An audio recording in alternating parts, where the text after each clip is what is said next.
Salut tout le monde. Aujourd'hui, je veux parler d'un article publié par Elle Magazine sur Guita Ben Lamli et son style pop art à la marocaine. Vous voyez cette image? Regardez de plus près. Ça vous semble familier?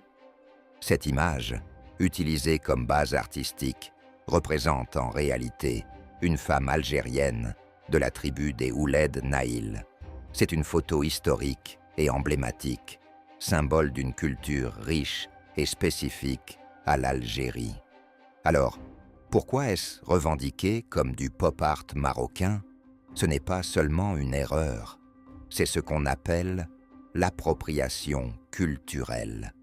Utiliser les symboles, vêtements ou représentations d'une culture sans en reconnaître l'origine, souvent au profit d'une autre.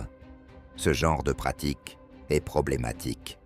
Elle efface l'identité des peuples et travestit leur histoire.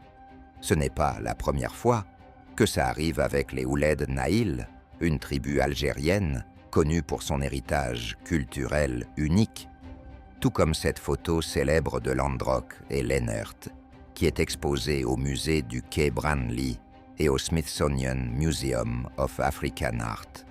Ces œuvres sont souvent appropriées et exposées dans des hôtels et restaurants, sans mentionner leur véritable origine culturelle. Alors, parlons-en.